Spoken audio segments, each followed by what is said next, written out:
पड़े शिवराज।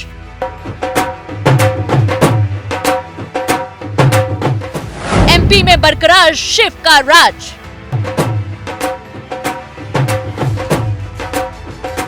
मामा को मिला बहनों का प्यार।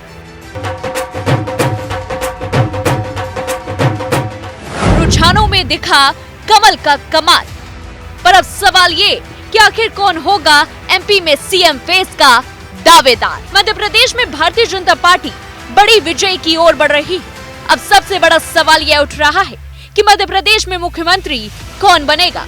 ये सवाल जटिल इसलिए हो गया है क्योंकि शिवराज सिंह चौहान ने इन चुनावों में जिस तरह मेहनत की है और जिस तरह उनकी महिला कल्याण वाली नीतियों की पॉपुलैरिटी देखने को मिली है, उससे किस तरह पार्टी उन्हें किनारे लगाएगी। कर्नाटक में बसवराज बोम्मई को फेस बनाकर हाथ जला बैठी बीजेपी ने शिवराज सिंह चौहान को प्रदेश में सीएम फेस इसलिए नहीं बनाया था ताकि एंटी इंकम्बेंसी को खत्म किया जा सके, पर यहाँ तो ठीक उल्टा ही हो गया। जनता विशेषकर महिलाएं शिवराज सिंह चौहान की योजनाओं से इतनी प्रभावित थी कि बीजेपी को भर भर कर वोट दिया, पर पार्टी ने जिसे सीएम फेस नहीं बनाया था, क्या 5वीं बार सीएम के लिए शिवराज सिंह चौहान का नाम प्रस्तावित करेगी? तो फिर शिवराज नहीं तो और कौन है दावे? शिवराज सीएम नहीं बनते हैं तो सबसे ऊपर किसका नाम चल रहा है?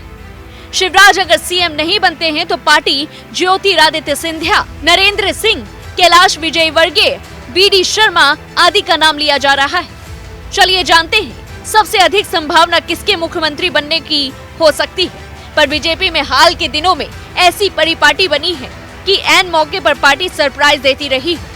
फिर भी आइए देखते हैं कुछ नामों को उनके प्लस और माइनस पॉइंट्स के साथ। अगर देखा जाए तो अव्वल नतीजों ने शिवराज को सॉलिड बना दिया।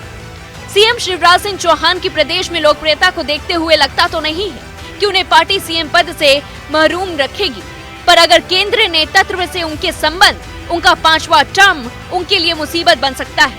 एक बात और है, जैसा कि कह सकते हैं कि पार्टी 2024 लोकसभा चुनाव तक शिवराज सिंह चौहान को सीएम बनाए रखे, उसके बाद शिवराज को केंद्र की राजनीति में भविष्य के लिए तैयार किया जा सकता है। शिवराज की उम्र अभी अपने समक्ष नेताओं के मुकाबले कम होने से इसका फायदा उन्हें मिल सकता है। गुप्ता कहते हैं कि आरएसएस हमेशा से 20 साल आगे की सोचकर फैसला लिया करती है, इसलिए हो सकता है कि मध्य प्रदेश में भी ऐसा ही। लेकिन यदि भाजपा का केंद्र नेतृत्व बदलाव के बारे में सोचेगा तो कई नाम सामने आएंगे। पहला, ज्योतिरादित्य। इस तरह आज सुबह ज्योतिरादित्य सिंधिया खुद चलकर मुख्यमंत्री शिवराज सिंह चौहान के पास मिलने पहुंचे हैं। उससे तो यही लगता है कि कहीं न कहीं ज्योतिरादित्य सिंधिया का नाम भी पार्टी में सीएम पद के लिए चल रहा है। इसमें कोई दो राय नहीं कि सिंधिया की बहुत पहले से तमन्ना है कि वो प्रदेश के सीएम बने। कांग्रेस को छोड़ने का कारण भी यही रहा कि उन्हें सीएम नहीं बनाया गया।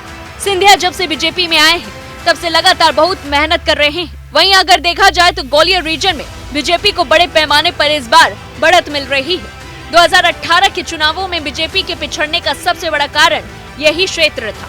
पर सिंधिया के नाम के साथ 3 माइनस पॉइंट है। पहला, उनका पुराना कांग्रेसी होना, दूसरा उनका स्वर्ण होना और तीसरा उनके नाम पर प्रदेश के गुटबाजी का बढ़ना। दूसरा नाम सामने आता है कैलाश विजयवर्गीय का। मध्य प्रदेश विधानसभा चुनाव के माहौल के बीच भाजपा के कदावर नेता कैलाश विजयवर्गीय भी सीएम पद के उम्मीदवार के चलते सुर्खियों में है। इंदौर में एक सीट से टिकट मिलने के बाद से विजयवर्गीय लगातार ऐसे बयान दे रहे हैं जैसे ये लगता है कि बस उन्हें ही सीएम बनना है। विजयवर्गीय ने एक बार इंदौर में कहा कि मैं भोपाल में बैठकर इशारा करूंगा, उससे ही आपका काम हो जाएगा।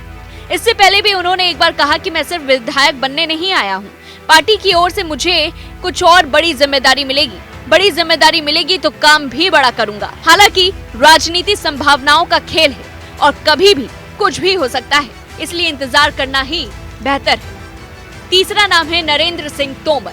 केंद्रीय कृषि मंत्री नरेंद्र सिंह तोमर का नाम भी सीएम पद के दावेदारों में लिया जा रहा है। तोमर को एमपी में चुनाव प्रबंधन समिति के संयोजक बनाए जाने के बाद से ही इनके नाम की चर्चा थी।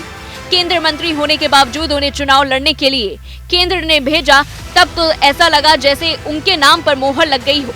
हालांकि तोमर इससे इनकार करते रहे हैं, पर इनकार तो सिंधिया भी कर रहे हैं। मुरैना में एक बार प्रेस से तोमर ने कहा कि भाजपा सामूहिक नेतृत्व वाला दल है, सबने मिलकर चुनाव लड़ा है। परिणाम आने के बाद मुख्यमंत्री चयन की तय प्रक्रिया को पूरा किया जाएगा। हालांकि जिस तरह उनके बेटे का वसूली वाला वीडियो भी वायरल हुआ है, उनकी छवि उस वक्त से ही कमजोर पड़ गई है। पर हाईकमान की वो हमेशा से पसंद रहे हैं और इसीलिए उनकी चर्चा से इनकार भी नहीं किया जा सकता है। लेकिन आपको क्या लगता है, आखिर कौन होगा एमपी में सीएम फेस का दावेदार? हमें कमेंट बॉक्स में जरूर बताएं। तब तक लिए देखते रहिए न्यूज़ 1 इंडिया।